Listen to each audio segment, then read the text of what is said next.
lads, my name is May and welcome to episode 3 of decorating my journal. I cannot believe we're up to episode 3 already. As always, I had a really nice time decorating my journal. Whenever I decorate my journal, I try and incorporate colours and patterns and things that I want to sort of manifest during the time that I'll be writing in my journal. The last two ones I've tried to incorporate really earthy tones, lots of greens and browns, because it's kept me very grounded and it's a very safe colour.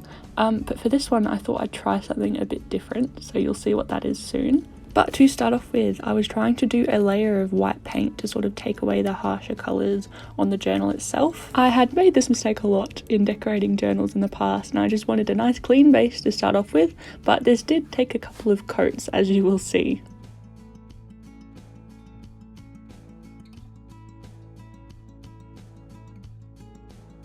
So going into this, I wanted to choose colours that I knew would represent how I wanted to feel in this upcoming journal. So there's a lot of rainbow colours, lots of purples and blues and pinks. I also wanted to incorporate this Beatles photo. If you've been watching these videos, then you know I've been doing this for every journal. I'll just include a Beatles photo and then I tend to name my journals after one of the Beatles songs. I just think it's a really cool little mini series that I'm doing in my journals and I'm really enjoying it. So this is the photo that I chose. So from here I kind of had a plan, not really. I knew I wanted to do some sort of geometric thing but not make it too like strict and still have a lot of fun with the paint. I wasn't too sure what I was doing, so I thought just to start off with I'd use this really nice blue colour and make a sort of grid to sort of frame the designs that I wanted to do. For a large portion of this process I did not really enjoy what was going on the journal. I don't know why, it just wasn't really working, but as I started to add more colours in I sort of liked the design more. So yeah,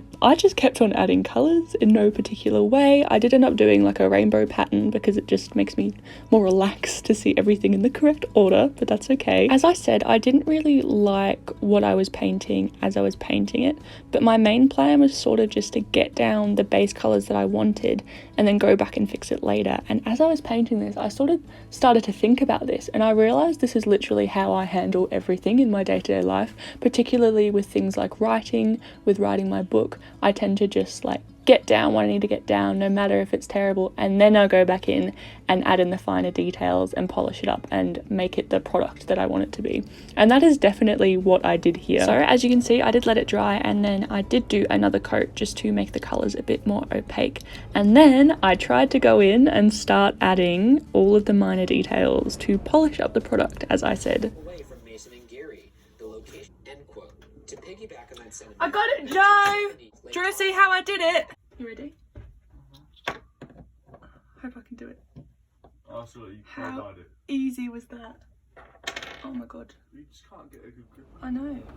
Thank you. So yes, after the difficulty of trying to open that monster pen, it was finally time to try and get it working again so I can add some more detail to my design. So as you will see, unfortunately, I couldn't get the pen working properly until like right at the end when I was nearly finished. So for the most part, I had to do this strange dotting technique.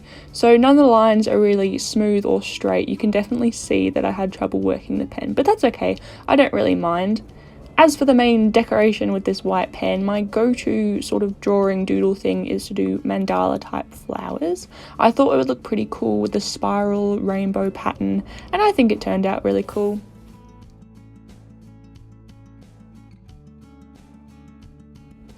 And there we have it, gang. Here is our finished journal. I'm not the most in love with it as I could be, I'll be very honest, but I'm sure it will warm up to me. I do like the overall pattern. Thank you guys so much for watching. Please consider subscribing and sticking around. I've got lots of journaling content to come. Next up, I want to make a video on how I plan on transitioning into this journal.